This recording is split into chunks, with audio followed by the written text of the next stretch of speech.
Hello, everyone. Thank you for joining. We're just going to wait a minute to give everybody an extra minute to log in, and then we will kick things off.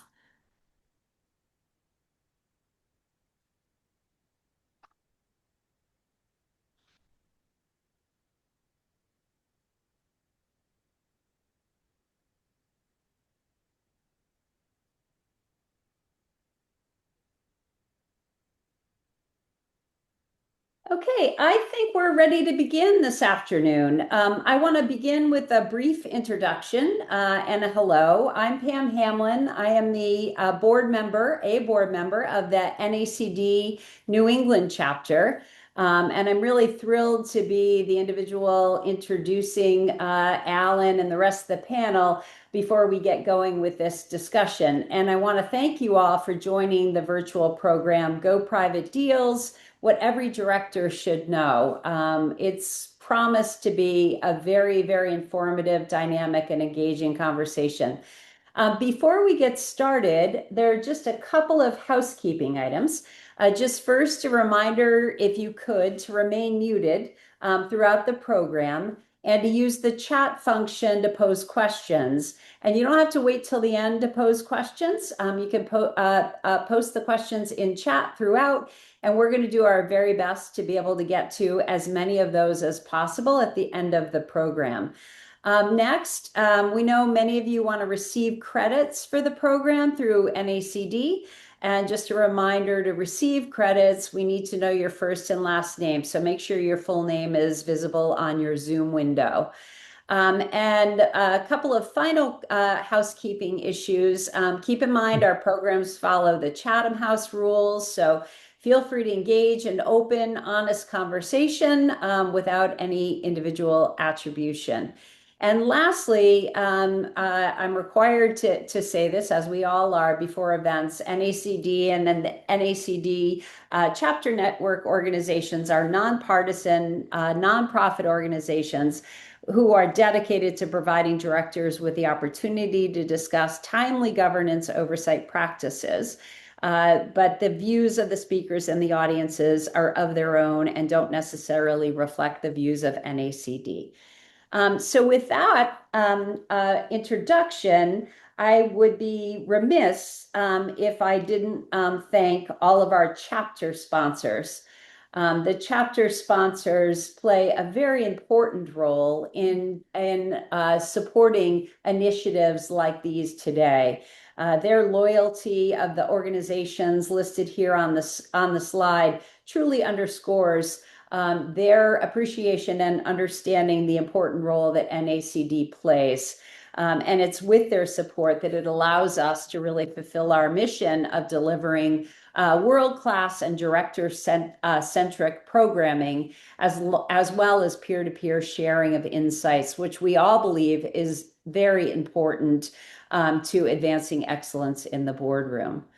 And today in particular, we're highlighting two very special sponsors, Mintz and Mirus Capital Advisors, who have continued to support the mission of excellent corporate governance. So thank you to both companies very, very much for your continued engagement and the specific focus on today's session.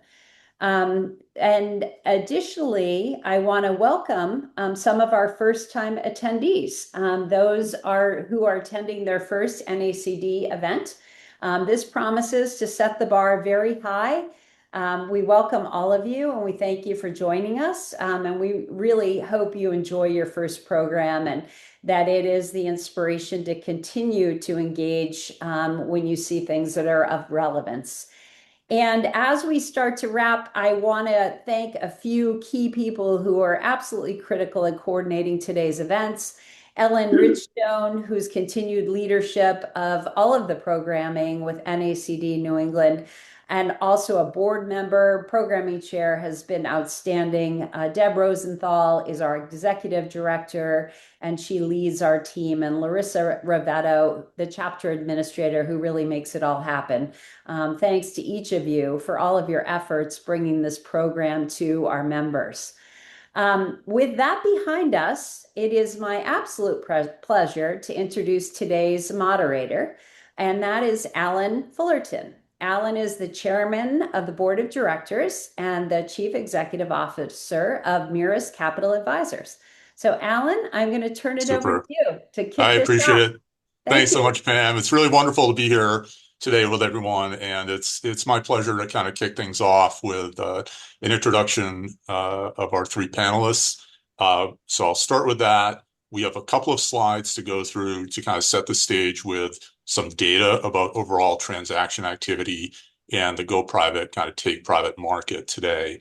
This is a fairly complex topic. I encourage you to ask questions in the chat, and we'll try to address those questions as we go along. But we have a fairly full agenda for our panelists here today. So let me start off by welcoming and introducing our three panelists.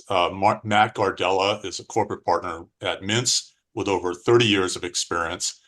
Matt counsels public companies on a broad range of business-related matters and is consistently recognized by the publication Best Lawyers in America for corporate governance and for his M&A work. He's also recognized by Chambers USA, America's leading lawyers for business. Welcome, Matt. Thanks for joining us. We Thank you. also have Maddie Masanovich, who is a senior VP and chief financial officer at Catalent Inc. His responsibilities include all aspects of Catalent's global financial operations. Catalent, a pharma CDMO, was a Fortune 500 NYSE registered public company and went private when sold to private equity in December of 2024 for $16.5 billion. He was formerly the CFO of Tenneco, an automotive tier one supplier and Fortune 500 NYSE registered public company, which was sold to private equity in 2022 for $7.1 billion. He's worked with and for private equity multiple times during his 30-year career. Thank you for joining us, Maddie. Thank you. Well, happy to be here. And finally, Pam Lenahan, who has 25 years of experience as a public company director. She is on the board of directors of ATN International, where she chairs the audit committee and is on the nominating and governance committee. Thank you, Pam, for being here with us. So I'll jump into a couple of overview slides to kind of set the stage here. If you don't mind bringing that up. Thank you, Larissa. We'll keep it quick, but I think this is helpful data to kind of orient everyone to what's been going on, particularly the last couple of years. M&A has really come back, particularly in 2025. We saw a very strong 2021 year, including strategic and private equity activity. Generally a decline in overall activity and deal value in 2022, 2023, 2024, and then really rebound in 2025 that's been continuing into 2026. The mix of strategic and financial M&A, we've kind of highlighted that here, remains around 45% on the financial side with private equity sponsors, 55% strategics. Private equity relying on private credit has been one of those dynamics that has been driving go private and overall M&A activity. Large transactions have really been in the news quite a bit over the last 12 months. Large meaning here we've kind of carved out a billion plus, but really 10 billion plus is where a great deal of activity has been happening. And that momentum has been continuing to 2026. One way we slice this data is to look at overall transaction value and then kind of narrow in on what we've defined as take private transactions. So these are typically on the strategic side, targets that had been public, which were taken private either by a private equity firm or by a strategic acquirer. And you can see that in the data that the deal value associated with both of those categories increased quite a bit in 2025. So the overall M&A market had been coming up fairly steadily, and then in 2025 you saw a real uptick in overall take private activity. We can flip to the next slide, which will break down the data a little bit further, specifically into the take private activity. So as I mentioned, Q1 2026 kind of continued that pace. We had 25 announced take private transactions. If you layer in Q2 data, we're already at 41 transactions. So these are private equity led take private deals. So we're already at the same pace that we saw for all of 2025. So a fast start to 2026. Overall deal value, as you mentioned, went up quite substantially in 2025, driven principally by a couple of dozen very large take private transactions. And one of the things that we've seen is overall activist campaigns ticking up, and about a third of these are M&A focused activist campaigns. So as you look at the data, take private, deal counts by private equity, fairly steady, but really increasing in 2026. Overall value up quite a bit in 2025. And I think all of this is sort of setting the background for our discussion and sort of what boards are seeing in the marketplace today. So I will kick it off with our first questions here. So I think this first one, we're going to start with you, Maddie. So bringing your background to bear. One of the things we just looked at is we often think about take private deals as private equity led or sponsor led transactions. I know you have a lot of experience with that. But companies also essentially go private by being acquired by larger competitors or other strategic acquirers. Can you talk a little bit about, from a board perspective, what's the difference between those two kind of outcomes?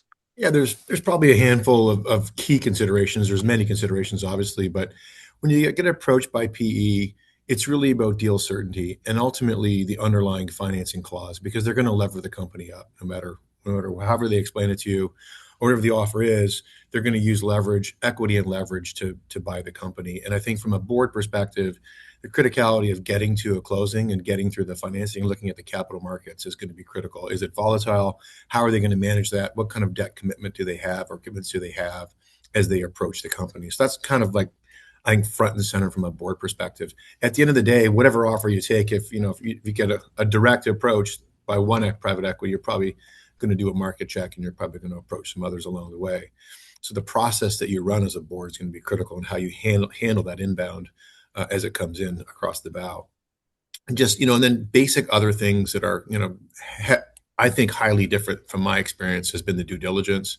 Obviously, a sponsor-led diligence is much more detailed, much more cash flow focused, clearly much more peak to trough working capital, things that are going to be relevant to them as they lever the company. And versus a strategic, which is really more focused on synergies, potential synergies. Generally, on the whole, a strategic can pay more than a financial sponsor. A sponsor's got very specific investment hurdles they have to reach and returns they have to reach, and so those are pretty cut and dry. So there's a ceiling, or an easy ceiling they can get to, and they know what they can pay. And they're also obviously focused on their exit, what their exit is. No matter what their timeline is, they tell you 3 to 5 years. They're focused on the exit, and they've got an exit plan generally. And they want to execute to that exit plan once those return thresholds are hit. But and then as you think about it, the valuation of the company, how they value the company, what they're going to put together. Obviously, leverage capacity is critical from a private equity sponsor. Strategic's more focused again on capturing cost and revenue synergies, and then any type of other synergies they can grab, tax benefits, etc. I think those are the biggest ones. From a PE, from a strategic standpoint, the regulatory approval process is critical. I won't go into that. That's very legal, and we can get others to opine on the regulatory process. But clearly, the regulatory process is critical with antitrust and regulatory filings around the world, which become the highlight or the focus point from a board perspective. That's super. It's very helpful. So clearly, some really distinctive differences between private equity transactions and strategics. And Matt, when you're advising boards, when you think from a governance point of view, how do you advise boards about the difference between a go private with a private equity firm versus a strategic? Yeah, so when the board's made a determination to sell the company and to move away from sticking to their knitting and explore a sale process, I mean, they have the obligation to look for the highest price reasonably available. So they kind of flip into a Revlon mode when they're thinking about a change of control or a cash out transaction. And I think most folks are familiar with that. You have to run a process to find a price that's the highest price reasonably available for stockholders. So you have to have something that involves a market check and looking around. So that's always the case with a governance, with any kind of take private. I think the unique thing about the private equity sponsor deals as a governance matter is they often involve some level of rollover of management's equity interests, in part simply because most PE firms they're not an operating company, they don't have a management team. So they're looking to keep some or all for some period of time of the existing management folks on the post-closing entity. So you're almost always going to have some level of rollover of some persons in management into the post-closing entity. And that's just a benefit that other people aren't going to get, that Joe Blow public isn't going to get. So that raises just the specter of conflicts, or at least the appearance of conflicts. And so there, I think most PE deals, because of that rollover feature, are just more prone to conflicts and being attacked on that basis, whether fairly or unfairly, from our friends at the plaintiffs bar. So at a minimum, you have to sort of identify that as a feature or a likely feature when you get a proposal in from someone, private equity shop. Do they need management to roll because they don't have their own team, or just they don't want to pay 100% of the purchase price? They'd rather have some portion roll. And how are we going to deal with that? And how are we going to avoid just optics, whether fair or unfair, that management would like to have a private equity outcome because they'd like to have a second life, or at least with the post-closing entity. So that's what you're kind of up against from a corporate governance. And at some level, it's just recognizing that as the phenotype, and then typically you would sort of isolate the folks who are going to potentially roll over and not have them be involved in certain board discussions and things like that. I kind of a minimum, you'd have some sort of independent oversight. Now, obviously, a CEO needs to be involved and needs to talk. So I'm not talking about putting someone in a closet or something, but it's just being mindful of the optics of that process, and also being mindful, like, is this being skewed towards private equity generally, or a particular shop, because of some perception that management wants to feather their nest post-closing, to just be vulgar about it. So we use corporate governance measures like recusal and having a good, vigorous sort of oversight of the process of the negotiations in terms of communication protocols.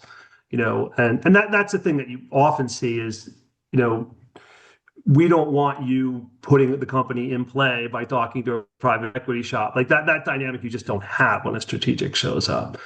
So it's really playing to that dynamic, I think, is the biggest difference. I do think also it is important that on a contractual level, I mean, they are using debt typically. And I know strategics might use debt too, but they often have a balance sheet to pay for things. And even when they're using debt, they rarely put in a finance condition. And a private equity shop is almost always going to have some level of buyer optionality. I mean, they may be able to offer oodles of money, particularly if credit's cheap, but usually there is a mechanism of, hey, if my financing doesn't come through on the terms of the commitment, then I get to pay a reverse breakup fee and we go away to our separate ways. So you don't typically see that reverse breakup fee modality with a strategic, and you don't see it, being stipulated on whether they have the cash, even when they're using a credit facility.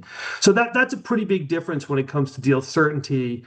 And that's just the weighing of who can pay more. And I thought Maddie's points about cost synergies and revenue synergies is important, because private equity firm can't really realize those values. And the last thing is just the regulatory piece.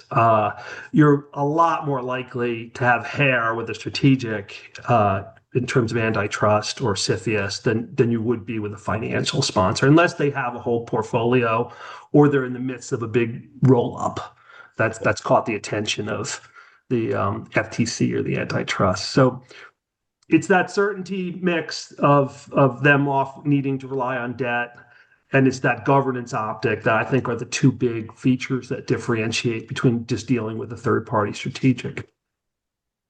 Matt, you talked a little bit about conflicts and potential conflicts. Can you dig a little bit deeper into the sources of potential conflicts? And I'd like to bring Pam into the discussion about, sort of from a board perspective, how you think about dealing with different types of buyers here. I mean, it's kind of the nature of the conflict really is this afterlife that some people in management are going to have in the post-closing entity that's just not available to public stockholders. That's the nature, I think, of the conflict. I think the best way to control that is just to have a board that's involved, a committee, and that sort of has a protocol as to who's talking to who, what projections are made available, what information, and so that there's I wouldn't say chaperone, but a clear idea of we're talking to these people. And then of course, at some point, if this is for real, we need to broaden the scope of this out and involve other shops. It really depends on whether it's a single bidder approach or if this is after a big process has been done by a bank to see what interest is there. But it's level setting the market check and making sure that it does not appear that the deck has been skewed towards a particular outcome. I'm just being vulgar. I mean, that's kind of the dynamic that you're sort of want to protect against. And it all comes out in 10, 15 pages worth of background of the merger if and when a deal gets signed up. So you just want to, your future self will thank you if you sort of envision what's going on now and how it might look, and in having that market check and having those governance mechanisms in place. I think that's really good perspective, just keeping in mind how much is going to be publicly disclosed and how eventually the transaction might be reviewed. So Pam, maybe bringing us back to kind of the beginning of a potential process, how do you, as a board member, how do you think about engaging with different types of buyers? Well, I think one of the problems you have is that the management team doesn't really want to talk to the strategics because these are people they've been competing with for a long time. And they know that the way people get synergies is they fire people. And they're certainly not going to need the senior management team. They may keep some of the operators, but they're not going to necessarily keep people in the support roles. So I know I was involved in one deal where we were in the midst of a turnaround and the management really did not want to sell at all because they just felt that the company's going to be worth more next year or the year after. And we got approached by a major competitor and they just didn't even want to start the process, but the board felt that it was the right thing to do. And so what we ended up doing is making it a cash stock deal that really meant that the shareholders were going to share in that ongoing turnaround that would be part of the new combined entity. And it also helped that it was a 60% premium to the closing price. So it was a good deal. Now, in the private equity buyers, it's a different type of conflict, as Matthew mentioned, because a management team often wants to pick the PE buyer based on the role that they're going to have or the compensation package that they're going to have. And you as a board really need to be careful about that. I think you need to have bankers in there too. I actually would like to have chaperones, Matthew. It's in every meeting that you don't really let management talk to the PE buyers unless you have chosen them to be the buyer. And I had one situation where we had a number of PE firms that kind of tried to end run the process and kept running into people supposedly at industry events. But luckily, we had a management team that let us know about those. So your job as a director is to really level the playing field and make sure that you get the best offer for the company. That's really helpful. We have an interesting question in the chat. So let me step in with that around board composition. So when a company goes private, let's say it's an LBO, are board members typically all resigning? Do some stay on for continuity? Maybe Matt, we can start with you. So what have you seen in those situations? I mean, a public board, it's Matt, not Matt. It's from So sorry, Matt, in a public board, I think most of them, I mean, they're gone for the most part. I mean, just because you have the committee structure, you have 7 board members or something, and they're going to simplify it. And so unless there's someone who really brings some expertise, I think it's game over for the board members when they deliver that at closing. In my experience, that's a big corporate governance apparatus suitable for a public company, but not suitable for a private equity portco. Really helpful. Let's Maddie, you had started off in talking a little bit about kind of the difference between strategics and private equity acquirers and what drives value for those. Can you talk a little bit more about how you see sort of how sponsors and strategics arrive at price and kind of the different approaches they take? And maybe Pam, you can. Sure. I mean, look, PE's focused on ops improvement, clearly, right? Margin expansion, growth initiatives, maybe longer term growth initiatives than the public company was focusing on. They can withstand under the public scrutiny, restructuring proposals, plant consolidations, et cetera. So they can do I think, do more behind the scenes while they're private than potentially a public company can with all the public scrutiny that gets put on a publicly traded company. And then obviously they're going to use leverage to their benefit to have a better return. So I mean, I think PE looks at things differently. They look at exit multiples as well. They are going to sell. Their stated purpose is going to sell that entity down the road, and so really disciplined investments to get a return. I think from on the strategic side, they can go after all these synergies. We just spoke about a few of them, cost synergies, revenue synergies, but just think about the basic stuff, supply chain synergies, and they can consolidate against their portfolio and look for these redundancies that we just spoke about. I mean, you think about all the redundancies. If you think from a public to a private, you're talking, tens of billions of dollars can be saved just in governance alone. So, I mean, I think ultimately the strategic can pay more because it can get more value out of that versus a standalone entity. It doesn't mean that some PEs don't do roll-ups, and they could do some natural roll-ups behind the scenes. But for the most part, a PE looks at it as a standalone investment, and they're going to go after what I just mentioned from an ops improvement standpoint. That's really helpful. Pam, do you have any thoughts on that topic? Yeah, I do. You would think that strategic buyers would always pay the higher price because they've got synergies which are in their control, which is the cost cutting that they can do. But it's not always the case. I think we've seen that with the growth in PE deals. I think it's for a number of reasons. The first is focus, that private equity buyers are in the business of buying companies, and corporations aren't, that they have to compete with capital for internal organic opportunities. And the other is risk appetite. A CEO once told me that a private equity buyer only had to have 1 out of 10 of his portfolio companies be a hit to be successful, whereas a CEO, he had to have every acquisition be successful or he was at risk of losing his job. There's also the use of debt, which Maddie talked about, which is that they're much more willing to highly lever the company, and debt, as we know, is cheaper than equity. And finally, it is that visibility issue, which Maddie mentioned, that as a private company, you're willing to do things like, close a division, sell a business, even exit a country, and you don't have to worry about reporting that to investors on a short-term basis. I think really important distinctions. One question that had come up as we were prepping for this is kind of an interesting one. Maybe Pam, you can kick us off. Is what as a director, what do you keep an eye on? Like, what might signal that a company you're involved with could become a take private target? I think there are a number of issues. Is it undervalued or poorly managed? Are there activists in the stock who are looking to make some changes? Is there a large shareholder block that you couldn't really liquidate in the public market? And if you're a public company, have the investors just rotated away from your industry and are focusing on other areas? And we've certainly seen this, in the technology sector. If you're not in technology these days, the multiple may not be what you want it to be.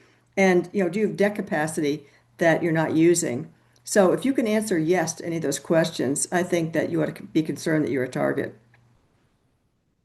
Matt, do you have a perspective on this?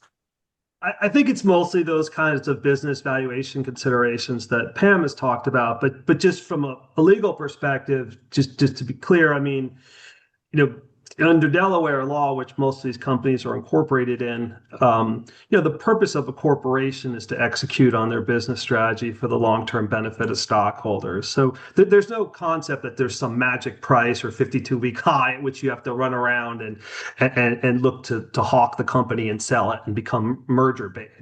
So just that's clear. But at the same time, as a board looking out for stockholders, there comes a time when you look at the circumstance, you look at the competitive environment, you look at your capital needs, you look at your bench, your management bench, and you determine like it would be better for stockholders if we took this time, and this is the right time to sell the company. And a lot of times you can't ignore that if it's brought to your doorstep. If you've stuttered, I work with a lot of life science companies, and sometimes it's just a stuttering and a trough in their valuation, and a lot of people show up to put in bids, and sometimes it's hard to ignore that and say, oh, we'll just stick to our knitting and follow the business strategy. Well, that's a decision too, and that requires a lot of money in the case of a clinical life science company. And maybe 2 years from now, everyone's going to be so diluted down, you wish you had taken a sale by someone who had cash on the barrel. So there's a lot that goes into it, depending on what sector you're in, and But I just want to make the point that there's no automatically flip on the switch. I got to sell. Now, if someone's bringing suitcases full of money at you, it's hard to ignore that and just say no. I mean, you have to sort of consider it in connection with your board duties. And Matt raised an interesting topic around sort of life sciences and sort of capital requirements going forward and what that might mean for current shareholders. How do you think a board, what should you be thinking about when you're assessing whether actually going private is in the best interest of your shareholders? Well, I think you have to ask yourself, should this company be public? And, look at the business sort of objectively. So is the company fairly valued in the public market or not? And if not, is this something that's short-lived or long-term? So, for example, I was on the board of one company that had two business lines. One was very profitable, but it was in harvest mode and it was declining. And the other business that was growing had much smaller margins. So over time, the margins of this business were going down and down. And the fact of the matter is, this was not going to change. So we decided to explore our options and we ended up selling to a PE buyer. In another case, the industry was changing and we were in a consolidating industry and we were a small player. So what happened over time is that there were much bigger competitors who had much better synergies than we did between their divisions. And so as we started competing for business, we were just losing because we couldn't match prices. And so again, we sold in that case to a strategic buyer. And finally, we had another case. We had a large a shareholder who wanted liquidity, and there was really no way to do that in the public market without having tremendous pressure on the stock.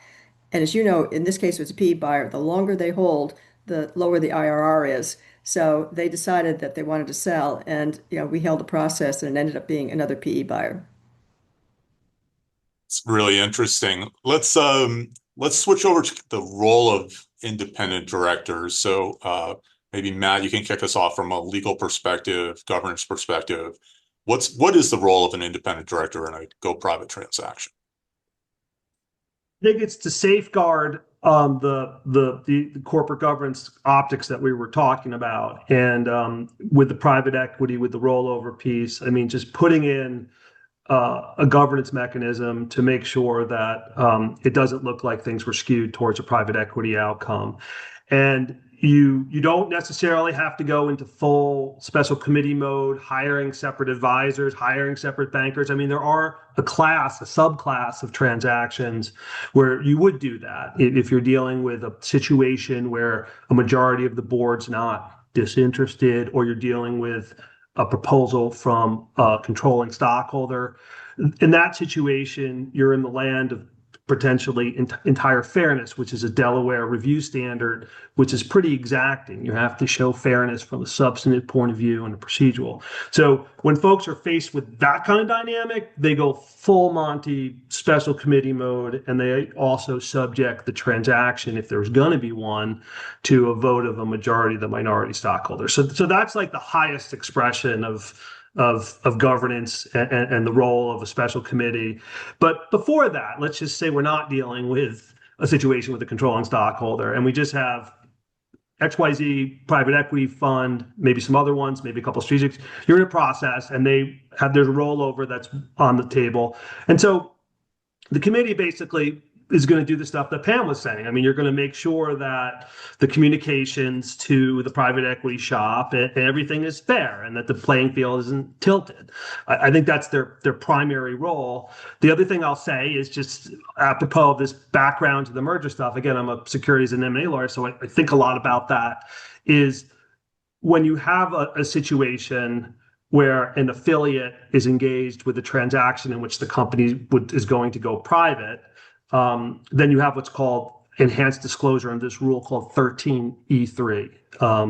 And, that disclosure, you just want to be mindful of. It's basically going to have to explain why this deal is fair to the unaffiliated persons, to the non-management. And so being mindful of that, it sort of animates this governance concern that I would put at the feet of the independent directors, whether they're operating as a transactional committee, just as a nimble body of 2 or 3 folks who can sort of interact with, have weekly check-ins kind of with management and the banker and see the status of things. Like that to me is a great role, showing engagement and involvement. And I think it's incumbent upon all the independent directors, but I think usually people tend to go into a committee thing just to be nimble. And I think that's super important to give that structure to it. And I think you'll thank yourself if you do that relatively early on. Pam, you agree with that, or anything more to add from your experience? Well, Matt and I have had this conversation. I sort of focus more on the practical type stuff. So, one of the roles of independent directors is really it's important, but they don't really oversee the day to day. You are really asking your bankers and your lawyers to do that, to really manage the workflow. And you just have to be sure that they know that they report either to your special committee or to the board as a whole, whoever you've decided to do that.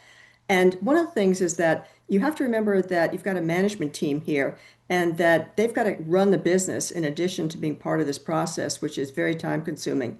And then not written into the job description is that you need to be sure that your management team is incented to continue to be engaged and that they don't get burned out. So I was in one process where in the middle of the process, the CFO resigned. And that put tremendous pressure on the rest of the management team. And we didn't see that one coming. So finally, at the end of the process, the independent directors will make the decision whether or not the company is being sold and to whom. And I think that's one of their most critical roles. Maddie, let's turn it over to you. We've heard a bit about sort of role of management, and we often think, look, management has a day job, and now you have a transaction going also that requires a lot of their attention. Management's working for the selling company, but if they're going to roll equity, continue on with the buyer, they have kind of a personal stake in the outcome. So how should directors think about that? How should they think about relying on management for things like projections, diligence support, all of that activity? That's good. It's a good question. I think at the end of the day, the board has to set up a process. We talked a bit about the process here already, and Matt talked about it. And the process has to be robust, and it has to have market checks along the way, so you know what you're getting. But at the end of the day, the board has to look at the projections. You can hire as many experts as you want. You actually have to understand the underlying projections. Basic comparisons: compare against the prior year, compare against, are they accurate when they forecast?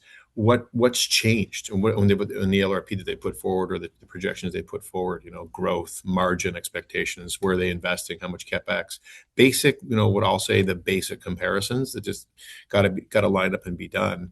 And then there's got to be an assessment, an independent assessment of that board. They have to meet separately as part of their process and in executive session and discuss the underlying, details of what that LRP looks like. But and then, like I think we talked about earlier, relying on independent parties, experts, financial advisors, lawyers, investment banks, to help the board make those proper conclusions is going to be critical, depending on the size and the need of the company. But I would say that, the stuff that I've been involved in, you see the board engages the advisors, not the management team. It's the board who signs off on it. That's another critical item. So it sets them up to be more independent. And those independent advisors report to the board. And that advice is given directly to the board and can go around management as well if they want to. So I think, meeting independently with those advisors as well. But I think those are the key points. Pam, you'd mentioned sort of management and an unexpected management turnover.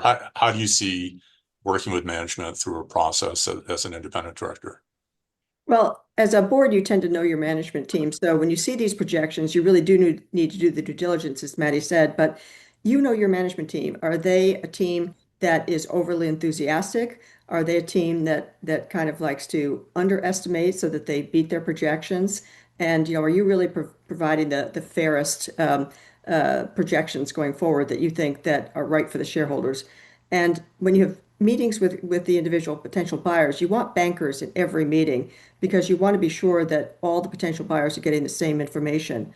And I think we mentioned, are we sure that they're above board? But if you have a management team you think is not honest, you've got a lot bigger problems than your projections. I hear you. As you think really big picture, you're on a board, CEO comes to you and says, so-and-so's approached me with an idea about an acquisition, or someone approaches a board member from an initial approach all the way through to a signed deal and potentially to shareholder votes and a closing process. Or what do you see a really well-run take private process looking like? And where does the board get most involved in that process, Pam? Well, I think your key decision is do you start the process at all? Because companies get approached all the time, and it may or may not be the right time to sell. But do you, as a board, want to start that process? And then the next thing is you need to hire bankers and lawyers. And as Matt said, you need to decide if you need a special committee. So I think he talked about the fact that you may have situations where you have some conflict. But I've also been on boards where you just have people who don't have time to do this as a large board, so that they may want a special committee just because you have some people who do have the time to focus, because there are a lot of extra meetings. And then, as we talked about, you need to be sure that the material that goes out that describes the company and has projections are accurate and that you're comfortable with that. And then you need to look at the list of companies that you're contacting, both strategic buyers and private equity. You may not want to contact everybody. You may think that someone is a direct competitor who might use this information against you, who in fact wouldn't be a final buyer. And so you may not contact them. They always have the right to come in at the end on your go shop provision, but you may decide not to go there. And it always takes longer than you think. I was involved in one process that was 3 months long, start to finish, and another that had a lot of starts and stops that was 2 years. And then one of the hardest decisions as an independent director is at the end of this very long process, you may decide that the private market just isn't the right course, that they're not giving you the right premium that you want. And you have to it really takes a lot of fortitude to say no, that to resist the temptation to just get it over with. Everybody's tired, but staying public may be the right decision. Thank you, Pam. Matt, anything to add? I know in many processes we see sort of either a market check or sort of post signing go shop. Sort of how do you see a really well-run process going?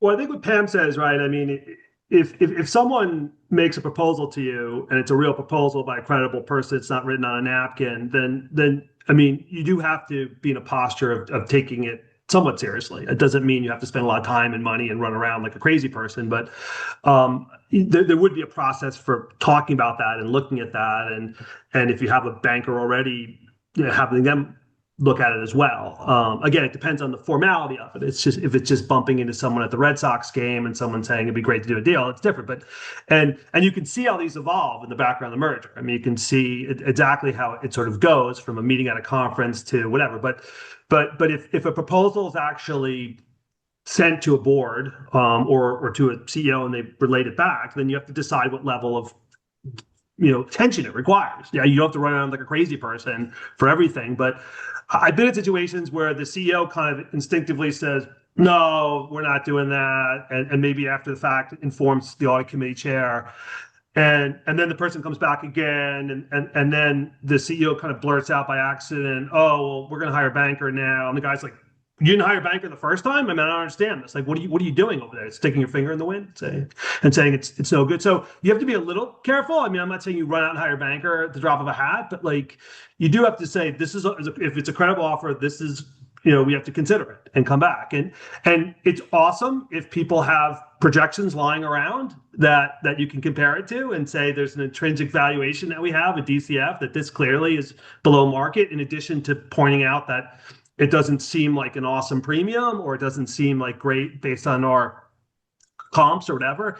Not everyone has an awesome set of projections lying around to do a quick DCF kind of thing, but you should have some basis for saying no, or for saying we're not interested at that level. You need to be at this level, I think, or you're going to regret if you sort of answer it half cocked even early on without some grounding. But if it's for real, then, and you try to talk it up and you work with a bank, and then you decide whether, to involve other people, there's an NDA process. How much do we let them go under the kimono? What do we show them? When do we give them a data site access? What's in there that we're showing them? Is it competitive? Do we want to have it staged? You certainly would avoid any kind of exclusivity to the latest possible time. Usually in the NDA, you have like a standstill, so you make sure that these guys can't be hostile on you. But at some point, if it's credible, then you need to figure out, are we going to actually plop down a kind of a merger agreement and have them react to a draft agreement? And are we going to involve others? Are we going to have a formal bid submission process? So it really varies. I mean, I know people are annoyed by that, but like it really depends. And how many overtures have you received before? what level have you been shopped? But the idea of you can have a single bidder approach, and you can try to backfill that on a pre-signing basis with other market checks in a way that doesn't jeopardize the deal, the bird in hand that you have, or cause a leak, which is a serious consideration. But you do want to round out on a pre-signing basis whether this deal is any good, and ideally it'd be nice to talk to some strategics too. But and then once you sign something up, the question is like, what's an appropriate post-market check? Like usually Delaware, like getting a fairness opinion from a banker. No offense, I mean it's not. That's not a market check. That's just something you do to bolster your duty of care. But a market check is we've looked around, or we know, or in combination with that, we also have a window shop provision that will let us receive on an unsolicited basis consider proposals after we've announced the deal, subject to matching rights and information rights. Or maybe it's, as Pam was alluding to, maybe it's a go shop, a geo shop, where you actually are actively able to solicit for 25 days, 4 days, 6 days, whatever it is, to see whether there are other interests. And if there are, being able to terminate at a lower fee. So it varies. I mean, private equity shops, if they don't, or if a company hasn't been shopped, and there hasn't been kind of a quote unquote auction, I'm using that in lower quotes. I'm not saying strategic alternatives necessarily, press release, but like whether a go shop or whether that post signing period needs to be active or just can be a passive market check, which it normally is in the case of a strategic. That these are all things that have to go into the gestalt. How much has it been shopped? What are we going to look like on a Revlon basis? And just to pick up on that, how have you worked with investment banks, or what have you seen that's worked well in terms of having an investment banker help advise either the board or a special committee and help manage the process? You've alluded to some of this, but any more thoughts about sort of the role of either fairness opinions or M&A advisory kind of in the process? Sure. I mean, I think before you start any process, you really need to have a sense of what you think the company is worth. When I was on the other side of the table, when I was in management, we used to have bankers come in once a year and give us a sense of what they thought the company was worth, some of the parts, or as independent company, as a private company, et cetera. And you also, as a public company, have that market price every day. So by the time the sale process is complete, there really shouldn't be any question in your mind. By the time you get to that fairness opinion, you have had your market price out there. You've had a lot of people come in and look at the company and give you their idea of value. So you may wish you were worth more, but the market is telling you what you're worth. So by the time the valuation process comes in for the bankers, you're going to be in that fairness range, or maybe you shouldn't be doing this deal. Let's stay with you, Pam. Companies are, as we've heard, get approached all the time. A key consideration is, should we even be engaging in these kind of negotiations? But once an offer comes in, it may seem generous, but on the other hand, it may be undervaluing the company based on what the near-term plans are of management. And so how, as a board member, how does a board distinguish between what looks on papers or the math, hey, this is a premium to our recent share price, versus what the company's plan might support for valuation? That's really an excellent question, and that's really the decision of the board. So you may think that your stock is undervalued, but you have to ask yourself, is this really going to rebound in a reasonable period of time or not? And are we talking about months, or are we talking about multiple years? And so I think that you really need to think about, what is your timeline here for that to rebound? And you've just got to be honest with yourself, and it comes down to a judgment call. Maddie, you've been in that role. Anything more to add in terms of kind of that tension between, hey, this is the company's plan, this is where we think our value is going to be 6 months, 2 years from now? Yeah. Execution risk is critical, right? And I think that's the biggest factor for the board to take into consideration. What's the track record? What's the new initiatives? What's the technology advantage they have or don't have? Where are they at in the life cycle? But execution risk and timeline, as we just pointed out, timeline is everything. Is it a 3 or 4 or 5 year evaluation to get to the valuation? But at the end of the day, Usually there's a downside scenario and a base case and maybe an upside scenario, and you can evaluate those sensitivities and what are the sensitivities to the broader macro environment and sensitivities there. And I think the board takes all that into consideration when looking at the premium that they're staring at in the face with a hard dollar offer. It's just for the company. But at the end of the day, execution risk is everything. And I think that's what's got to be factored in. Let's stay with you, Maddie. One of the questions that's come up is around sort of deal certainty. And you talked a little bit about different sources of value that strategics could bring, but also potentially regulatory review, and on the private equity side, perhaps financing risk or capital markets kind of risks. What else occurs to you in terms of like evaluating deal certainty? It's one of the big questions that comes up as you're evaluating. You just nailed it. I mean, antitrust and regulatory approvals are critical for the strategic side. You got to evaluate those risks. I mean, you get at that by business overlap or customer overlap and the reaction of customers. And you got to take that into consideration. Ultimately, from the PE side, it's going to be financing risk. That's really the primary risk from a PE firm. And you have to look at the portfolio and understand the portfolio.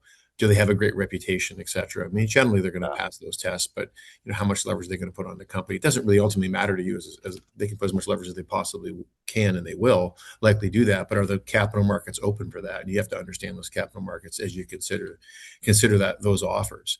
But other contractual provisions, and Matt's probably an expert at this, but financing out, regulatory outs, material, adverse event, which aren't generally a big issue, but I'm sure they know, reverse termination clauses and fees. I mean, I think those, and then the underlying performance of that business in between when you sign and when you try to close, that's going to be critical. I mean, PE firms have a very myopic focus on underlying performance. And, I'm sure there's lots of lawsuits flying around for past deals that either did close or didn't close, but where the teams didn't execute to the planning that they said. But I think those are the kind of the critical nature of the PE versus strategic and the considerations that have to be on. Thank you, Maddie. Matt, I'll ask you to kind of jump in, but also we had one question. We have a regulatory question we'll try to address later, but with strategics and private equity, the role of breakup fees and when do those get introduced and negotiated? You want me to start with that? So with a breakup fee, I mean, typically, right, the breakup fee is for the benefit of the board, the subject company, and it basically says we've signed this binding agreement. But if for fiduciary reasons we need to determine we need to terminate it and go with someone else because it's a superior proposal, then we'll do that and we'll pay you 2 to 4% of the equity value or enterprise value in a PE deal. But that's the safety valve for a board of directors in a public deal is and that's a key provision that gets negotiated is how exactly that provision's worded, what the size of the breakup fee is. And it's just part of like the deal protections. I mean, a buyer is entitled to some level of deal protections. This isn't like an optionality deal for the company selling itself. So you do need to understand that. But that's a key fiduciary provision for the board of directors. And apropos of what I was saying earlier, it really there are variations of that depending on how comfortable you feel with how market checked, how shopped the company was, both pre-signing with that particular buyer and what is the regime after signing. Is it a passive market check where you can entertain things on an unsolicited basis and there's a low breakup fee, closer to the 2% side, or have you not shopped yourself pre-signing and you want to be more focused on, look, I need to have some period of overt shopping after this deal just to make sure this is a good deal. Then you get into the go shops kind of scenario, which is, in my experience, that's more of a private equity kind of feature, and in part because sometimes private equity firms, particularly when they have easy access to cash, they really don't want to participate in an auction when things are when they have a lot of money. So they'll be like, look, here's a preemptive bid. I'm not waiting around to participate in this. Like, we're doing it, but to help you out with your fiduciary duties, I'll give you a go shop. And you often see that. Sometimes they will participate in auctions, but I'm just saying the go shop is not something that you should say, oh, I need this in every deal, or I need it with the strategic, because people are going to look at you like you have three heads if you think that that's the norm in a strategic deal, because it's not. But in a private equity deal, you will see that as a mechanism. So that's the main kind of way in which you sort of can check on whether you have you've Revlon duties, basically. Great, thank you. I want to try to address one of the questions that came up in the chat around regulatory requirements, how they change in a going private transaction, cyber risk disclosures, for example, and which obligations stay and which go away, and are there potential cost synergies? Is that something that you've seen in transactions where sort of perhaps there's a heavy regulatory, perhaps on the life sciences side or other industries where sort of regulatory requirements beyond kind of your typical public company requirements are substantial and become somewhat synergistic in a transaction? Me? Yeah, I think Matt, you might be the Hey, best yeah, position to I'll kind of pass. take a stab at it. Yeah, I mean, generally with public deals, the reps and warranties don't survive closing. So it's a diligence exercise and they have to be brought down with usually a materiality qualifier. sure.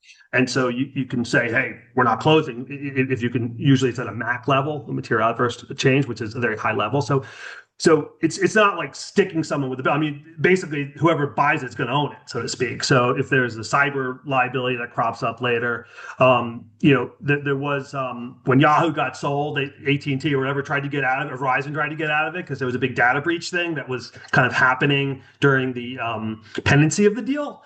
And they talked to Mercer Mar and I think they had a purchase price reduction, but that's usually how those play out. If there is some kind of hanging chat or sort of regulatory hair like that, either a buyer's going to diligence it, whether it's a private equity buyer or strategic, and get comfortable with it, or they're going to have factor into their bid or whatever. But there's not going to be a truing up later. The public people just get their moolah and go home and redeploy. Yeah. So, and with the antitrust stuff, like the other thing that Maddie is saying is there's antitrust for sure with strategic deals, and typically people deal with that by saying like, look, if we get hitched and sign a deal and it doesn't close because FTC says no or antitrust says no, then we want you to pay us a reverse breakup fee. For regulatory reasons, like, it just didn't get approved. Or we want you to do a hell or high water provision, which is you're going to take extraordinary steps to dispose of stuff to get regulatory approval. And you're going to not be going around buying more stuff too to make the antitrust profile of our deal worse. So there are ways to, when you're dealing with a strategic, but you don't really have that dynamic, right? When you're dealing with a private equity shop, unless they're engaged in an obvious roll-up scheme of like dentists or something or whatever, like then you may have that dynamic if the antitrust people are dialed into that as a consolidating industry. Well, thanks for that, Matt. One of the things that we often think is that sort of everything that we're doing, one way or another, like the regulator is going to see it's going to end up in a proxy statement.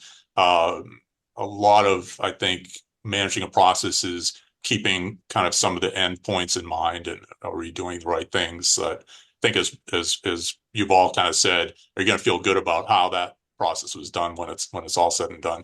What are, maybe Matt, you can address this. What are some of the challenges that perhaps boards underestimate or don't plan for?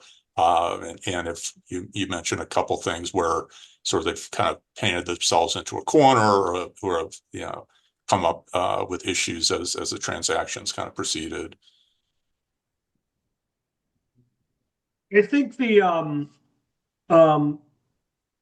I think management needs to be really dialed in on both Maddie and Pam were saying is about the projections and what they're providing to people, and make sure they're providing the same projections to everyone, make sure they don't have multiple projections, and make sure that it's board approved.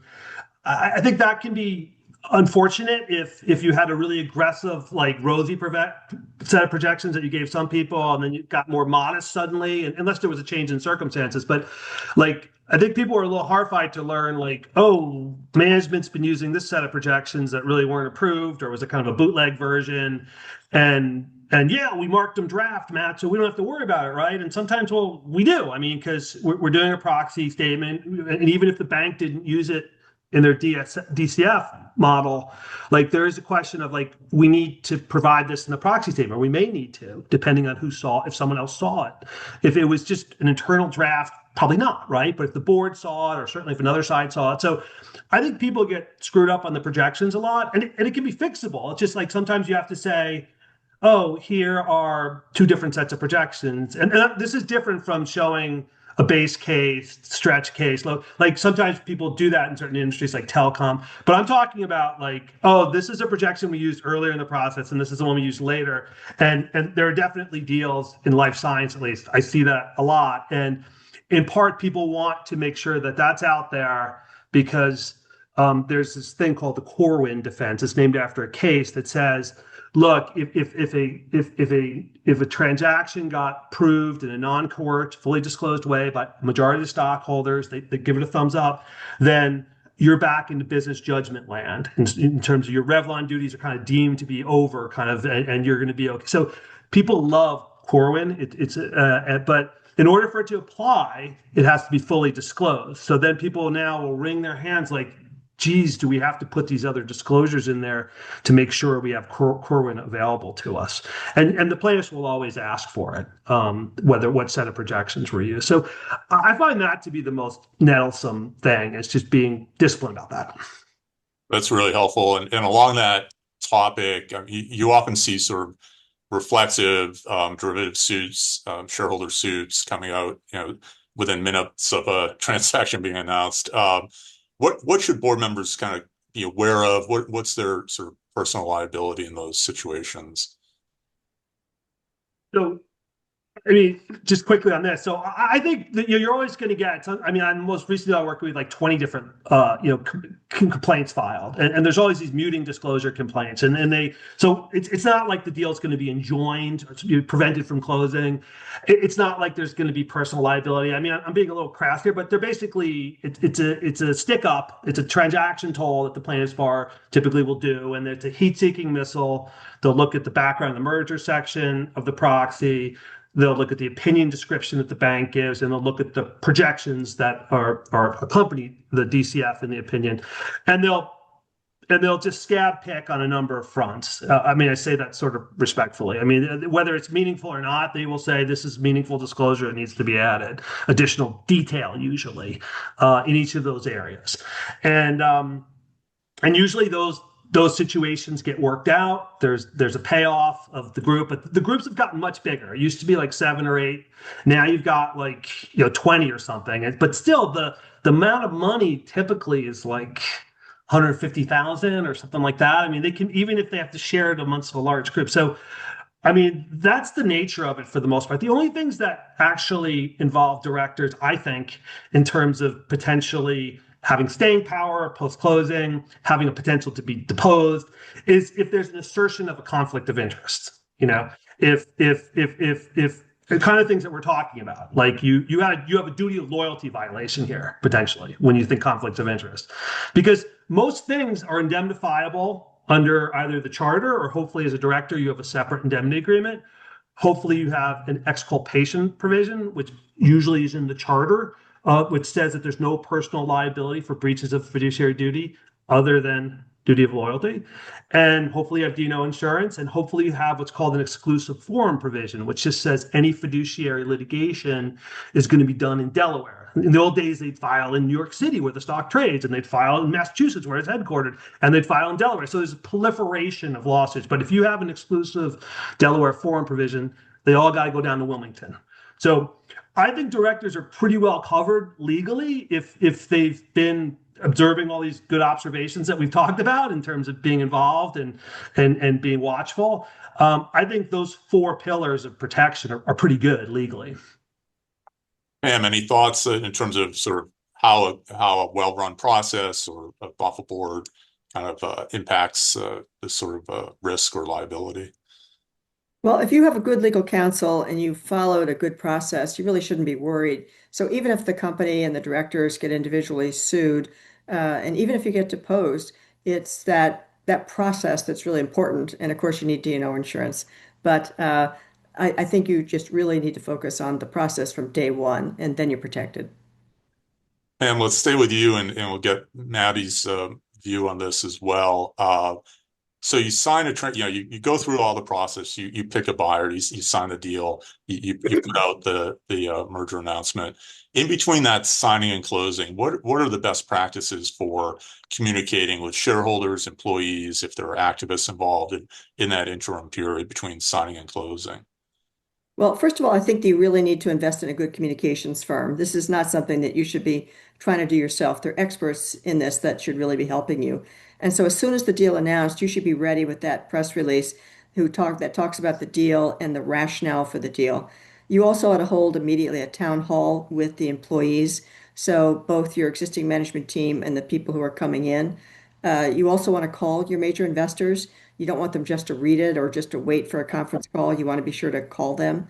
You want to talk to your largest customers. And if you're in a regulated industry, obviously there's always Hart-Scott-Rodino, but if you have a regulated industry, you want to be talking to your regulators and get that proxy filed. Usually it's drafted, you get it filed right away, so you get that clock ticking. And hire a proxy solicitor. You don't want to assume that the vote's going to be easy, even if there's a good premium.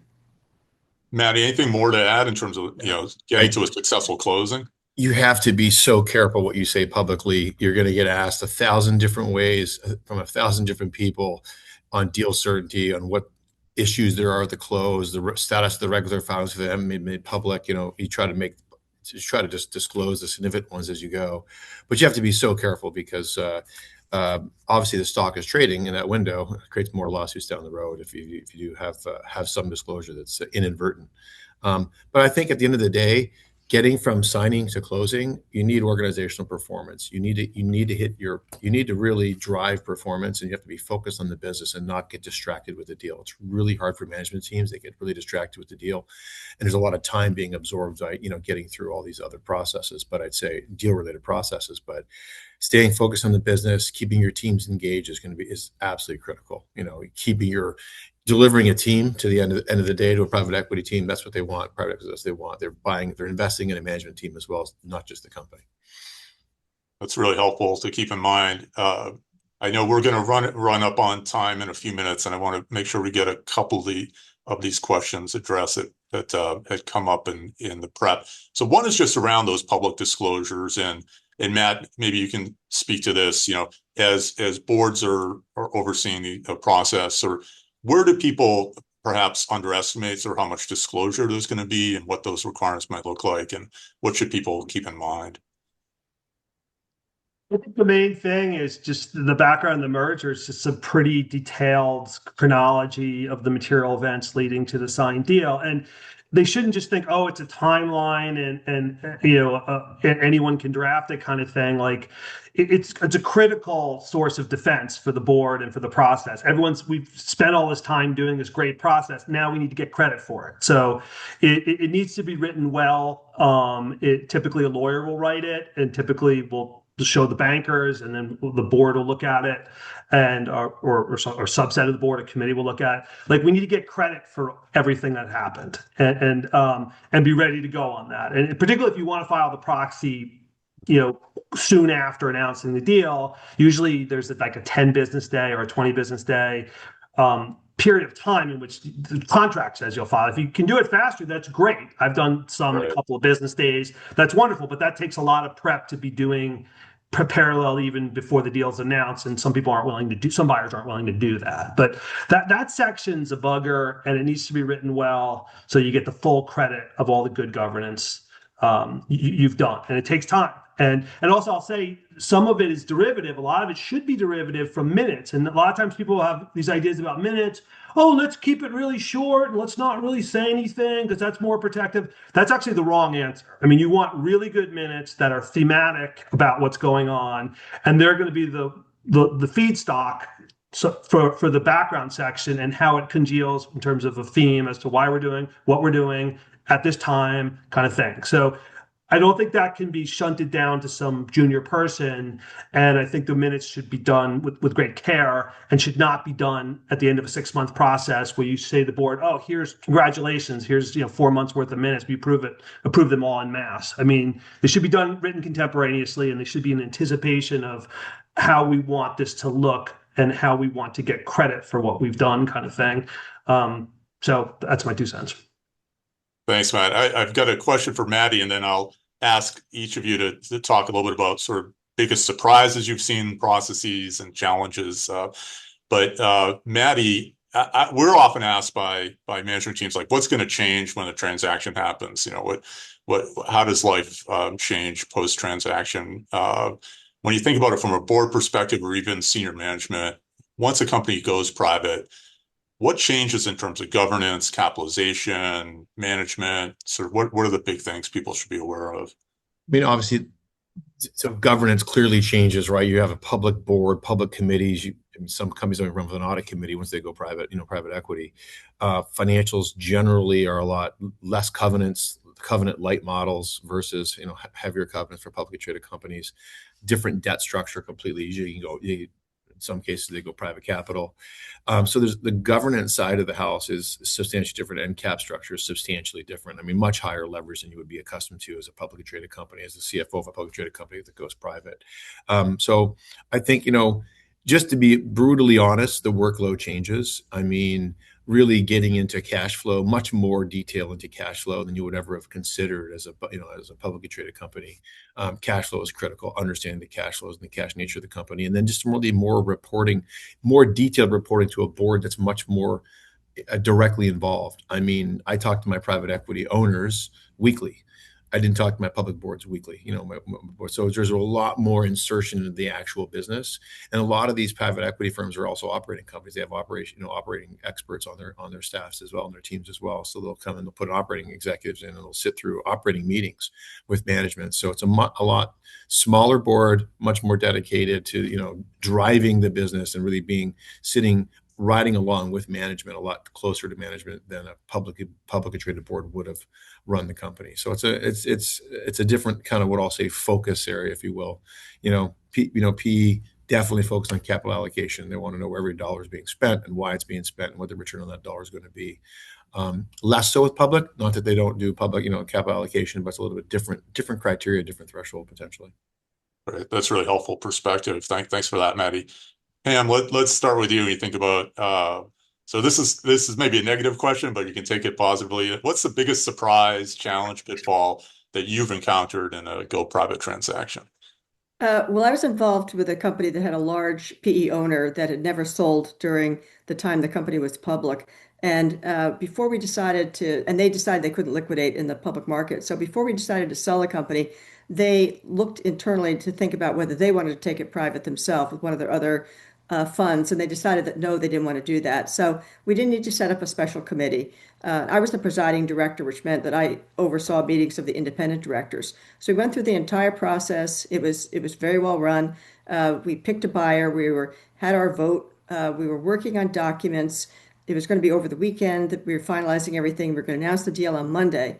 And on Saturday morning, I got a call from one of the PE directors saying that they changed their mind and that they were going to put in a bid for the company.